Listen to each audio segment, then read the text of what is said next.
സ്ഥിരം ഇതൊക്കെ കഴിക്കുന്നതിനോട് എനിക്ക് എതിർപ്പുണ്ടെങ്കിലും വർഷത്തിൽ 2-3 പ്രാവശ്യമൊക്കെ ഞാൻ എൻ്റെ മക്കൾക്ക് ഉണ്ടാക്കി കൊടുക്കാറുണ്ട്. ഇന്നിപ്പോൾ ഉണ്ടാക്കിയിരിക്കുന്നത് എങ്ങനെയാണെന്ന് കാണിക്കാം. അതിനായിട്ടൊരു കടായി അടുപ്പത്ത് വെച്ചിട്ട് നമുക്ക് ആദ്യമേ ഒരു ടേബിൾ സ്പൂൺ നമുക്ക് ഓയിൽ ഒഴിച്ചു കൊടുക്കാം. അതിനുശേഷം 1/2 ടീസ്പൂൺ നമുക്ക് ജീരകം ഇട്ട് കൊടുക്കാം. ജീരകം പൊട്ടിയതിന് ശേഷം 1 ടേബിൾ സ്പൂൺ നമുക്ക് ഇഞ്ചി അരിഞ്ഞ് ചേർത്ത് കൊടുക്കാം. ഇഞ്ചി നന്നായിട്ടൊന്ന് വഴന്നതിന് ശേഷം വേണം നമ്മൾ പച്ചമുളക് ചേർക്കാൻ. ഞാനിവിടെ 3 പച്ചമുളക് ചെറുതായിട്ട് അരിഞ്ഞാണ് ചേർത്ത് കൊടുക്കുന്നത്. എരിവ് കൂടുതലാണെങ്കിൽ നമുക്കത് 2 നിർത്താവുന്നതാണ്.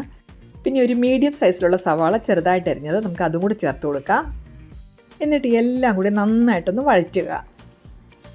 ഇപ്പം നമ്മുടെ സവാളയൊക്കെ നന്നായിട്ട് വഴന്നിട്ടുണ്ട്. ഇതിലേക്ക് കുറച്ച് ബീൻസും കുറച്ച് ക്യാരറ്റ് ചെറുതായിട്ട് അരിഞ്ഞും കൂടി ചേർത്ത് കൊടുക്കാം.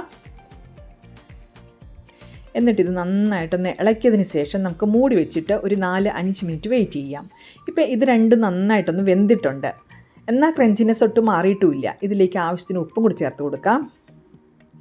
നന്നായിട്ട് ഇളക്കിയതിന് ശേഷം നമുക്കിതിലോട്ട് കുറച്ച് മഞ്ഞൾപ്പൊടി, 1/2 ടീസ്പൂൺ മിച്ചം മുളക് പൊടി, 1 ടീസ്പൂൺ മല്ലിപ്പൊടി, 1/4 ടീസ്പൂൺ ജീരകം പൊടിച്ചത്, 1/4 ടീസ്പൂൺ ഗരം മസാലപ്പൊടി, 1/4 ടീസ്പൂൺ മിച്ചം ചാട്ട് മസാല. അടിപൊളി ടേസ്റ്റാണ്. എല്ലാം കൂടെ നന്നായിട്ട് മിക്സ് ചെയ്യുക.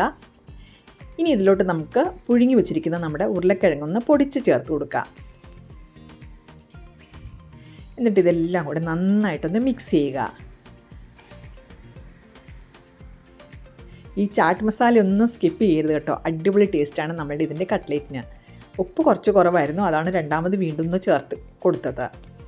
ഇനി ഇതിലോട്ട് കുറച്ച് മല്ലിയിലയും കൂടെ ചേർത്തിട്ട് വീണ്ടും നമുക്ക് നന്നായിട്ടൊന്ന് ഇളക്കി കൊടുക്കാം. ഇപ്പം നമ്മുടെ മിക്സ് തയ്യാറായിട്ടുണ്ട്. ഇനി ഇത് തണുക്കാനായിട്ട് നമുക്ക് മാറ്റി വയ്ക്കാം.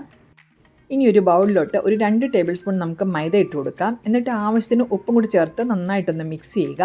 എന്നിട്ട് കുറേശ്ശെ വെള്ളം ഒഴിച്ച് കൊടുത്തിട്ട് ഒരു തിക്ക് കൺസിസ്റ്റൻസിയിലുള്ള ഒരു സ്ലറി തയ്യാറാക്കിയെടുക്കാം. ഒത്തിരി വെള്ളം കൂടി പോവുകയും ചെയ്യരുത്, ഒത്തിരി അങ്ങോട്ട് കട്ടയായിട്ടിരിക്കുകയും ചെയ്യരുത്. ഇത് കണ്ടില്ലേ, ഇതേപോലെ ഇരിക്കണം. ഇത് സൈഡിലോട്ട് മാറ്റി വയ്ക്കുക. ഇപ്പം നമ്മളുടെ മിക്സൊക്കെ നന്നായിട്ടൊന്ന് തണുത്തിട്ടുണ്ട്. ഇനി ഇതിലേക്ക് നമുക്ക് കുറേശ്ശെ ബ്രെഡ് ക്രംസ് ഇട്ട് കൊടുക്കാം. എന്നിട്ട് നന്നായിട്ടൊന്ന് കുഴച്ചെടുക്കാം. നമ്മുടെ ആ കട്ട്ലേറ്റിന് നല്ലൊരു ക്രിസ്പിനെസ് കിട്ടാനാണ് കേട്ടോ ഇതേപോലെ നമ്മൾ ബ്രെഡ് ക്രംസ് ചേർക്കുന്നത്. കുറച്ചുകൂടി ബ്രെഡ് ക്രംസ് ഒക്കെ ഇട്ട് കൊടുത്തിട്ടുണ്ട്. വീണ്ടും നന്നായിട്ടൊന്ന് കുഴയ്ക്കുക. എന്നിട്ട് ചെറിയ ചെറിയ ഉരുളകൾ ഉണ്ടാക്കിയെടുക്കുക. കുറച്ച് കയ്യിൽ എണ്ണ തടവുകയാണെങ്കിൽ നമുക്ക് എളുപ്പം ഉണ്ടാവും ഇതേപോലെ ഒന്ന് ഉരുട്ടിയെടുക്കാനായിട്ട്. എന്നിട്ടൊന്ന് പതുക്കുക. ഈ പതുക്കുമ്പോൾ അതിൻ്റെ ആ ഒരു വട്ടം എന്ന് പറഞ്ഞാൽ നമ്മുടെ ബർഗറിൻ്റെ വട്ടത്തിൻ്റെ അനുസരിച്ച് വേണം കേട്ടോ നമ്മളിതേപോലെ ഈ കട്ട്ലേറ്റ് ഉണ്ടാക്കാനാണ്.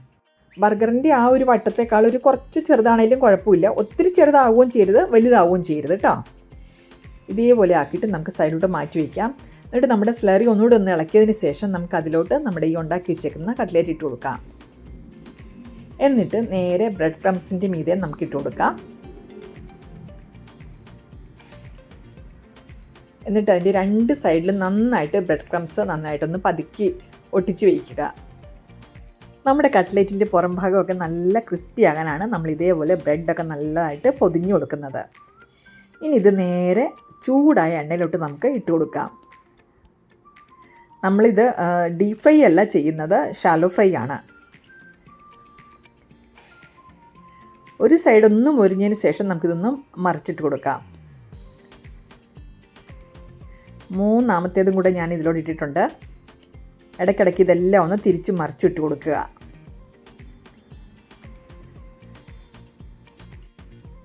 ഇപ്പോൾ നമ്മുടെ കട്ട്ലേറ്റൊക്കെ നന്നായിട്ട് മൊരിഞ്ഞു വന്നിട്ടുണ്ട്. ഇനി നമുക്കിത് ഓരോന്നായിട്ട് എടുത്ത് മാറ്റി വയ്ക്കാം. ഇനി ഒരു ചെറിയ ബൗളിലോട്ടൊരു 3 ടേബിൾ സ്പൂൺ നമുക്ക് മയോണൈസ് ഇട്ട് കൊടുക്കാം. എന്നിട്ട് കുറച്ച് ടൊമാറ്റോ കെച്ചപ്പ് ഇട്ട് കൊടുക്കാം. എന്നിട്ട് ഇത് മിക്സ് ചെയ്ത് കഴിഞ്ഞാൽ അടിപൊളി നമ്മുടെ മയോണൈസ് റെഡി ആയിട്ടുണ്ട്. ഇതേപോലെ തന്നെ നമ്മൾ വേറൊരു ഫ്ലേവറിൽ ഉണ്ടാക്കുന്നുണ്ട്. അതിനൊരു 3 ടേബിൾ സ്പൂൺ നമുക്ക് മയോണൈസ് ഇട്ടിട്ട് കുറച്ച് മിൻറ്റിൻ്റെ ചട്നി ഇട്ട് കൊടുക്കാം. എന്നിട്ട് ഇതെല്ലാം കൂടെ നന്നായിട്ടൊന്ന് മിക്സ് ചെയ്യുക. അടിപൊളി ടേസ്റ്റാണ്. നമ്മുടെ മല്ലിയിലയും പുതിനയിലയും കൂടെ ചേർത്തിട്ടുള്ള ചട്നിയാണ്. ഇതും റെഡി ആയിട്ടുണ്ട്. ഇനി നമുക്ക് ബർഗർ ഒന്ന് നടുവേ മുറിച്ച് കൊടുക്കാം. ഇതേപോലെ മുറിച്ചിട്ട് നമുക്ക് അതിൻ്റെ 2 സൈഡിൽ നന്നായിട്ടൊന്ന് ബട്ടർ തേച്ച് കൊടുക്കാം. നന്നായിട്ട് ബട്ടർ തേച്ചിട്ട് നമുക്കിത് തവയിലിട്ടൊന്ന് ചൂടാക്കിയെടുക്കാം. ചെറുതായിട്ടൊന്ന് മൊരിച്ചെടുക്കണം നമുക്ക്.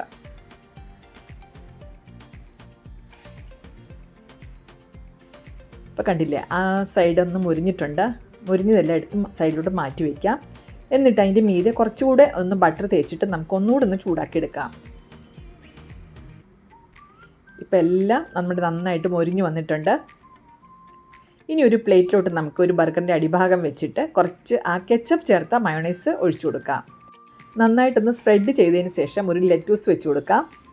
എന്നിട്ട് അതിൻ്റെ മീതെ കുറച്ചുകൂടെ നമുക്ക് ഈ മയോണൈസ് ഒഴിച്ചു കൊടുക്കാം. കുട്ടികൾക്ക് പൊതുവേ മയോണൈസ് ഇഷ്ടമാണ്, അതുകൊണ്ടാണ് ഞാൻ ഇതേപോലെ ഒഴിച്ചു കൊടുക്കുന്നത്. അതിൻ്റെ മീതെ നമ്മുടെ കട്ട്ലേറ്റ് വയ്ക്കുക, പിന്നെ ചീസ് സ്ലൈസ് വയ്ക്കുക, പിന്നെ ടൊമാറ്റോ, സവോള, കുക്കുംബർ ഇതെല്ലാം വെച്ചതിന് ശേഷം ലാസ്റ്റ് നമുക്ക് നമ്മുടെ ആ മിൻറ്റിൻ്റെ ചട്നിയുള്ള ആ ഫ്ലേവറിലുള്ള മയോണൈസ് ഒഴിച്ചു കൊടുക്കാം. അടിപൊളി ടേസ്റ്റാണ്, മിസ്സാക്കരുത്. നിങ്ങൾ ബർഗർ ഉണ്ടാക്കുകയാണെങ്കിൽ ഇതേപോലെ തന്നെ ഉണ്ടാക്കണം. എന്നിട്ട് ഇത് മൂടി വെച്ചിട്ട് നന്നായിട്ടൊന്ന് അമർത്തി കൊടുക്കുക. ബർഗറിൻ്റെ നടുഭാഗത്തായിട്ട് നമുക്കൊരു സ്റ്റിക്കും കൂടി വെച്ച് കൊടുക്കാം. നമ്മളത് കഴിക്കുമ്പോൾ ആ കട്ട്ലേറ്റൊക്കെ സൈഡിലോട്ടൊക്കെ ഒന്നും തെന്നി മാറി പോകാതിരിക്കാനാണ്. അങ്ങനെ നമ്മുടെ ബർഗർ റെഡി ആയിട്ടുണ്ട്. എല്ലാവരും ഒന്ന് പരീക്ഷിച്ച് നോക്കുക. വീഡിയോ ഇഷ്ടമായാൽ ലൈക്ക് ചെയ്യാനും ഷെയർ ചെയ്യാനും സബ്സ്ക്രൈബ് ചെയ്യാനും മറക്കരുത്.